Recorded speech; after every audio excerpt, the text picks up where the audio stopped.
वह रात कयामत की रात थी। मैं और मेरी बीवी उदास थे क्योंकि मैं दूसरी शादी करने जा रहा था, लेकिन इस बात से मैं उतना दुखी नहीं था जितनी वह गमगीन थी।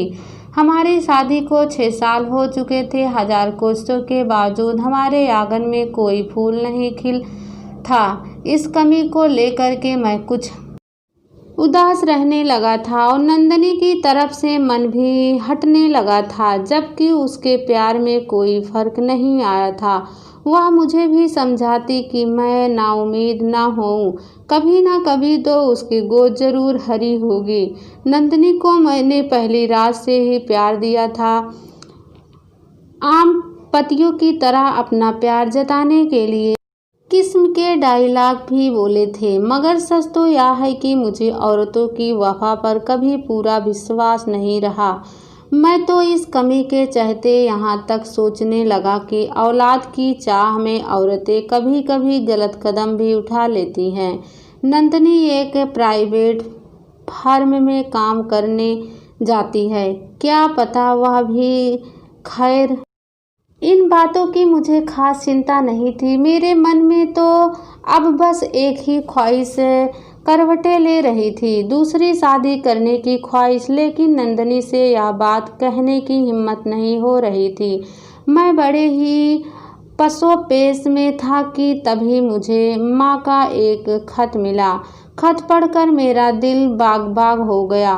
उन्होंने मेरी दूसरी शादी करने का इरादा जाहिर किया था। लड़की भी उन्होंने ढूंढ ली थी और जल्द ही मेरा विवाह कर देना चाहती थी। सिर्फ मेरी माँ का ही नहीं, मेरे भाई बहनों का भी यही इरादा था।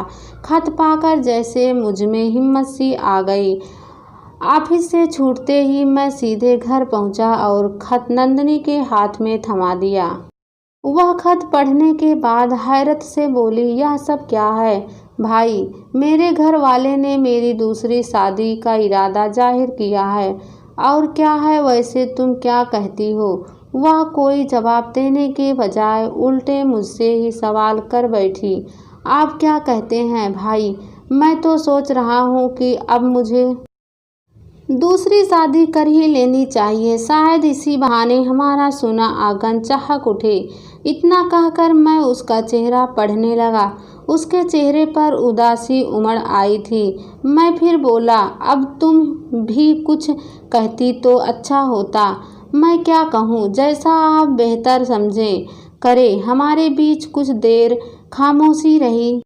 मैं उसके मुंह से कोई स्पष्ट बात सुनना चाहता था, लेकिन वह कुछ कहने के लिए जैसे तैयार ही नहीं थी। मैंने उसे फिर कुरेदा, नंदनी, मुझे तो अब औलाद का सुख पाने का यही एक रास्ता नजर आ रहा है। फिर भी तुम साफ साफ कुछ कह देती तो मुझे यह कदम उठाने में आसानी हो जाती। इस बारे में एक औरत भला साफ साफ क्या कह सकती है? वह मेरे सामने एक सवाल छोड़कर रसोई में चली गई। मैं सोचने लगा, नंदनी ठीक ही कहती है। कोई औरत अपने मर्द को दूसरी शादी की इजाज़त कैसे दे सकती है? यह काम तो मर्दों की मर्जी का है। वह चाहे तो दूसरी क्या चार शादियाँ करे।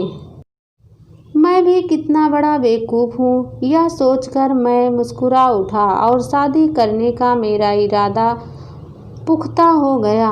घंटे भर बाद जब वह खाना बनाकर कमरे में आई तो मैंने कहा, नंदनी, कल मैं घर जा रहा हूँ। उसने मेरी बात को नज़रअंदाज करते हुए पूछा, खाना खाइएगा? लगाऊं? हाँ, ले आओ, मैंने कहा। तो वह सिर झुकाए चली गई। कुछ देर बाद वह मेरा खाना लाकर मेरे पास ही बैठ गई। मैंने सिर्फ अपनी प्लेट देखकर पूछा, अरे क्या तुम नहीं खाओगी? मुझे भूख नहीं है, कहकर वह खामोश हो गई।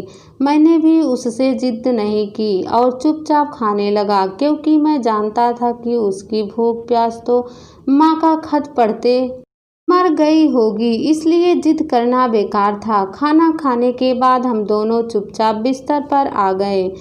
मेरे दिमाग में उथल पुथल मची हुई थी। शायद उसके भी दिमाग में कुछ चल रहा होगा। मैं सोच रहा था कि मुझे ऐसा करना चाहिए या नहीं। नंदिनी मुझसे बेहद प्यार करती है, कैसे बर्दाश्त करेगी मेरी दूसरी शादी। इस गम से तो वह मर ही जाएगी। जब अभी से उसकी यह हालत हो रही है तो आगे ना जाने क्या होगा। उसकी तबीयत भी ठीक नहीं है, आज ही डॉक्टर को दिखाकर आई है। मैंने उससे पूछा भी नहीं कि डॉक्टर ने क्या कहा। अपनी दूसरी शादी के चक्कर में कितना स्वार्थी हो गया हूँ मैं। फिर जैसे मेरा अंदर से किसी ने कहा, राजन इतना सोचोगे तब तो कर ली शादी। अरे आजकल तो औरत खुद अपने मर्द को छोड़कर दूसरी शादी कर लेती हैं और तुम मर्द होकर इतना सोच रहे हो। और फिर तुम तो अपनी बीवी को छोड़ भी नहीं दे रहे। कुछ दिन वह जरा उदास रहेगी, फिर पहले की तरह हंसने बोलने लगेगी। इसलिए अब उसके बारे में सोचना बंद करो और अपना काम जल्दी से कर डालो। मौका बराबर नहीं आता। सुबह आँख खुली तो नंदिनी मेरा नाश्ता तैयार कर चुकी थी। उसने मेरी पसंद का नाश्ता खीर और पूरी बनाई थी। नाश्ता भी मुझे अकेले ही करना पड़ा। बहुत कहने पर भी उसने मेरा साथ नहीं दिया। मैंने उसे समझाया, नंदिनी तुम क्यों इतनी उदास हो रही हो। मैं दूसरी शादी ही तो करने जा रहा हूँ, तुम्हें छोड़ तो नहीं रहा। अगर इसी बहाने मैं बाप बन गया तो तुम्हारा सूनापन भी दूर हो जाएगा। वह खामोश रही, एकदम खामोश। मुझे उसकी खामोशी से घबराहट सी होने लगी और जल्दी से घर से निकल जाने को मन करने लगा। मैंने झटपट अपना सूटकेस तैयार किया, कपड़े पहने और यह कहते हुए बाहर निकल आया, नंदिनी मुझे लौटने में 10 से 15 दिन लग सकते हैं। तुम अपना ख्याल रखना। मैं रिक्शा पकड़कर स्टेशन पहुंचा, टिकट कटाकर एक्सप्रेस गाड़ी पकड़ी और राजपुर से हबीबगंज पहुंच गया। फिर चौथे ही दिन रानी नाम की एक लड़की से मेरी शादी हो गया। वह लड़की गरीब घर की थी, लेकिन पढ़ी लिखी और खूबसूरत थी। रानी को अपनी दूसरी बीवी के रूप में पाकर मुझ में जैसा नई उमंगें भर गई। मैंने 20 दिन उसके साथ बहुत मज़े में गुजारे। मेरे परिवार वाले भी उससे बहुत खुश थे। नई नई बीबी का मुझ पर ऐसा नशा छाया कि मुझे नंदिनी की कई दिनों याद तक नहीं आई।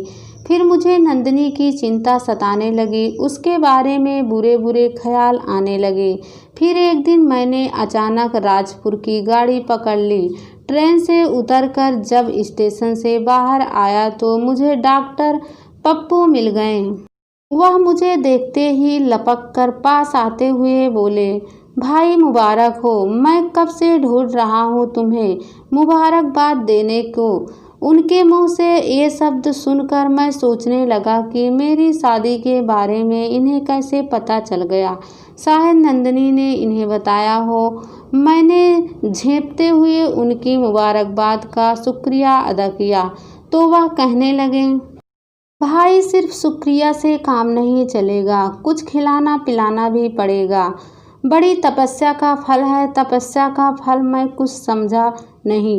मैं हैरत से बोला तो वह शरारत भरे अंदाज में कहने लगे, शर्मा रहे हो? होता है, पहली बार बाप बन रहे हो ना, इसलिए। बाप? डॉक्टर साहब आप क्या कह रहे हैं? मेरी समझ में तो सचमुच कुछ भी नहीं आ रहा। मेरी हैरानी बदस्तूर जारी थी। उन्होंने कहा, मियाँ नाटकबाजी बंद करो और मेरी एक बात ध्यान से सुनो। तुम्हारी वाइफ बहुत कमज़ोर है, उसका ज़रा ख्याल रखो, नहीं तो डिलीवरी के समय परेशानी हो सकती है। यह सुनकर मेरी हैरत और खुशी का ठिकाना नहीं रहा। हैरत इसलिए हुई कि नंदिनी ने इतनी बड़ी खुशी की बात मुझसे छिपाए क्यों रखी। मैंने उनसे फिर पूछा, डॉक्टर साहब आप सच कह रहे हैं? मुझे तो यकीन ही नहीं हो रहा है। वह मेरा हैरानी भरा चेहरा देखकर बोले, क्या वाकया तुम्हें मालूम नहीं है? हाँ मैं सच कह रहा हूँ। यह आपको कब पता चला? जिस दिन तुम ऑफिस जाते वक्त अपनी वाइफ को मेरे चैम्बर में छोड़कर गए थे। मैं तुम्हें मुबारकबाद भी देना चाहता था, लेकिन फिर नंदनी से पता चला कि तुम किसी काम से घर चले गए हो। मगर ताजुब है, नंदनी ने तुम्हें यह बात नहीं बताई। वह सिर हिलाते हुए आगे बढ़ गए। मैं जल्दी से रिक्शा पकड़कर सीधे घर पहुंचा। उस वक्त नंदनी गुमसुम सी कमरे में बैठी हुई थी। मैंने जाते ही उससे पूछा, नंदनी, यह मैं क्या सुन रहा हूँ? तुमने मुझसे इतनी बड़ी बात छिपाए रखी। वह कुछ देर मेरी तरफ देखती रही, फिर उदास स्वर में बोली, नहीं छिपाती तो आप दूसरी शादी कैसे करते? इसका मतलब है तुम भी यही चाहती थी कि मेरी दूसरी शादी हो जाए। मैं नहीं, सिर्फ आप चाहते थे। आप के दिल में दूसरी शादी की तमन्ना पैदा हो गई थी। एक औरत तो कभी नहीं चाहेगी कि उसकी कोई सौतन आए। सिर्फ औलाद नहीं होने से हमारा प्यार कम होने लगा था। मेरी तरफ से आपका मन हटने लगा था। आपकी नज़र में मेरी कोई कीमत नहीं रह गई थी। मुझसे मिली प्यार नहीं रह गया था, और मेरा प्यार इतना कमज़ोर नहीं कि अपनी कोख में पल रहे बच्चे का सहारा लेकर मैं आपको अपने इरादे से रोकती। उस रात की निरंतर चुप्पी के बाद आज वह खूब बोली और फिर फूट फूट कर रोने लगी। मेरे पास उसका कोई जवाब नहीं था।